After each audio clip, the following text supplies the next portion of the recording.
तीसरा पार्ट शुरू कर रहा हूं। तीसरा पार्ट इतना आसान है कि आपको एक बार में ही समझ में आ जाएगा।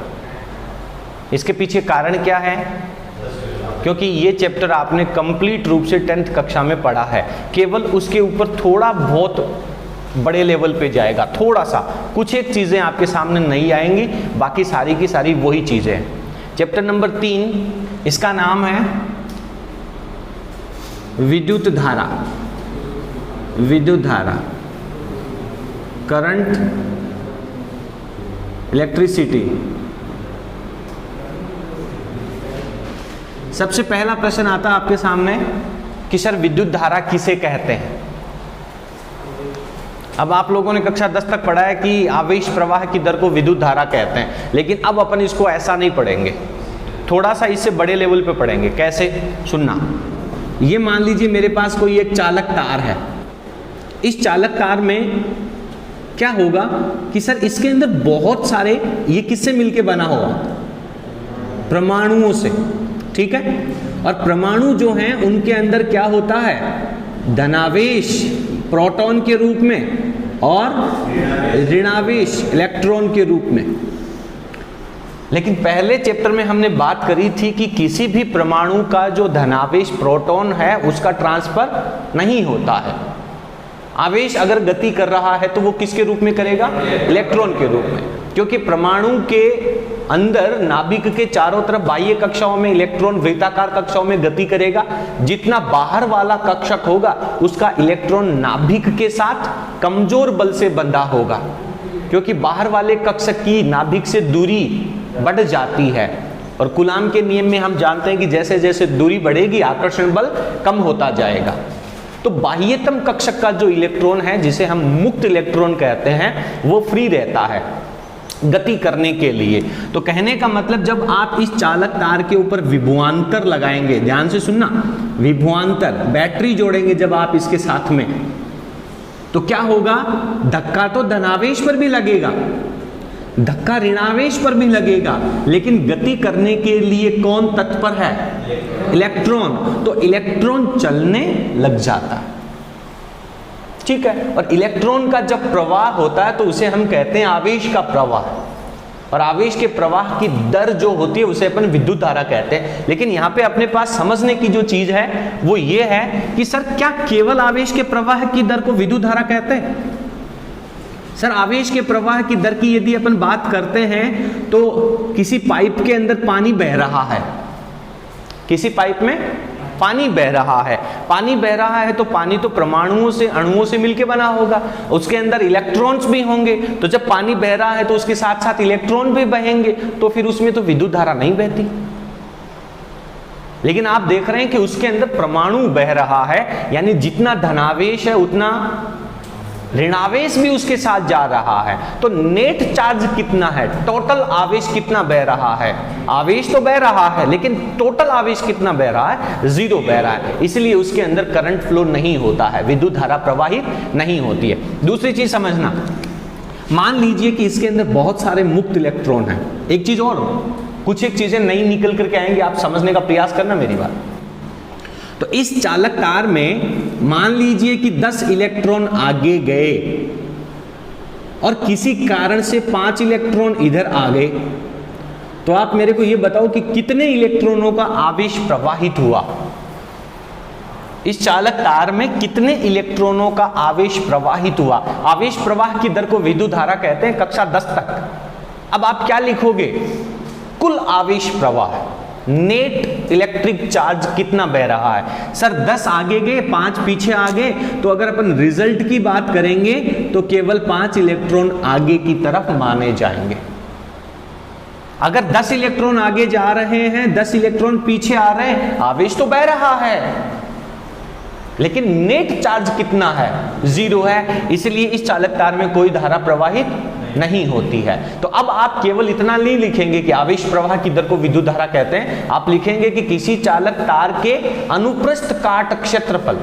अनुप्रस्थ काट क्षेत्रफल का मतलब है कि यहां पे आपने एक गेट लगा रखा है, ये एक ऐसे काट करके एक छोटा सा एरिया ले रखा है। मैं यहाँ पे इस गेट के ऊपर कोई आदमी खड़ा कर देता हूं, भैया तू गिनेगा कि कितने इधर जा रहे हैं और कितने इधर जा रहे हैं।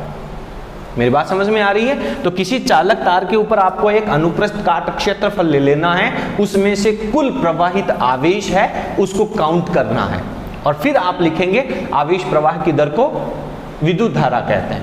ठीक है, चलो लिखो। विद्युत धारा किसे कहते हैं? लिखें।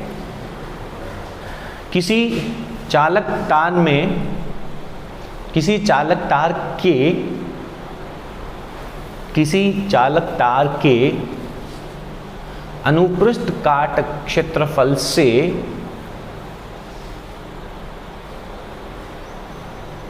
किसी चालक तार के अनुप्रस्थ काट क्षेत्रफल से प्रवाहित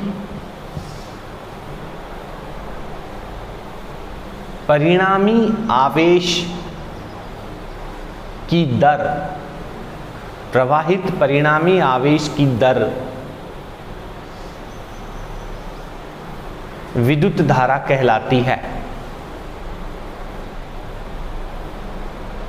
प्रवाहित परिणामी आवेश की दर विद्युत धारा कहलाती है।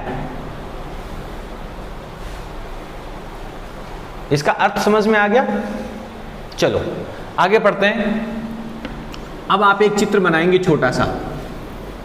अभी तक कुछ नहीं बनाना था, अब आपको ये डायग्राम बनाना है।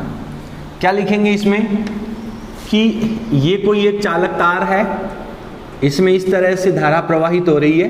बेसिकली धारा प्रवाह का मतलब क्या है? आवेश प्रवाहित हो रहा है। कितना? Delta Q. और इसे प्रवाह में समय कितना लग रहा है? Delta T. तो आवेश प्रवाह की दर को जब आप लिखेंगे तो आप लिखेंगे I बराबर delta Q upon delta T. और अगर मैं ये कह दूं कि भाई ये जो टाइम है डेल्टा टी ये बहुत थोड़ा सा है, बहुत छोटा सा है, तो आप इसे लिख पाएंगे D Q upon D T. और यहाँ पे लिखा जाएगा लिमिट, और यहाँ पे क्या लिखेंगे?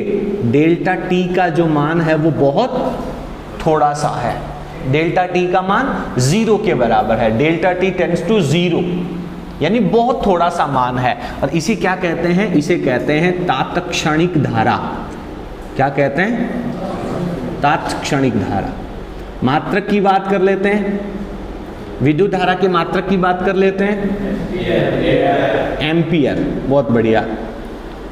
और इसे क्या कह सकते हैं? अपॉन, नहीं आया? Coulomb upon second. विमा की बात करें तो, विमा की बात करें तो नहीं आया? M0 L0 T0 A1। Sir T0 कैसे आया? बटा में तो सेकंड था, ऊपर जाएगा तो -1 नहीं आएगा क्या? लेकिन कूलाम मूल भौतिक राशियों में नहीं है। कूलाम को आप विमा के अंदर नहीं लिखेंगे। किसको लिखेंगे? विद्युत धारा खुद एक मूलभूत राशि है। विद्युत धारा खुद एक मूलभूत राशि है, भौतिक राशियों के अंदर, मूल राशियों के अंदर आती है। तो इसको खुद आप विमा के रूप में लिखेंगे A1। आज तक आप लोगों ने पढ़ा है कि विद्युत धारा का मात्रक क्या होता है, लेकिन ये कौन सा मात्रक होता है? SI मात्रक होता है। आपको पढ़ना है विद्युत धारा का CGS मात्रक। विद्युत धारा का CGS मात्रक बोलो क्या होगा? CGS का मतलब समझते हो क्या? अनेक मात्रक पद्धतियां हैं, MKS, FPS एंड CGS। कक्षा 11 में आपने पढ़ी है। सेंटीमीटर, ग्राम, सेकंड, CGS पद्धति। तो CGS पद्धति में विद्युत धारा का मात्रक क्या होता है? 99% बच्चों को पता नहीं होता। क्यों? क्योंकि कभी जरूरत ही महसूस नहीं हुई पढ़ने की। पढ़ाने वाले ने कभी उचित नहीं समझा कि ये भी बताया जाए, क्योंकि कभी भी किसी भी सवाल में एम्पियर के अलावा कोई मात्रक लिखा ही नहीं होता।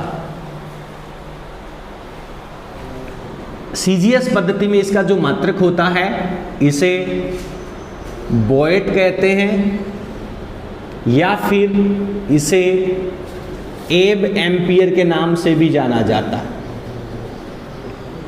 और 1 एम्पियर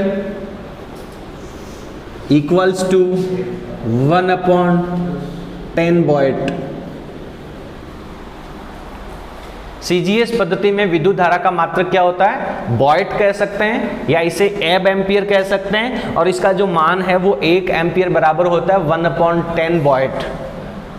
ये याद रखना है, प्रतियोगी परीक्षाओं में कहीं पूछा जा सकता है जीवन में। बहुत छोटी सी आसान सी कहानी है, इसको याद रखना है, ठीक है। विद्युत धारा का बहुत छोटा सा कॉन्सेप्ट उतार लो। परिभाषा आपने लिख ली, उसके आगे डायग्राम बनाए, ये 2 लाइनें ये लिखे।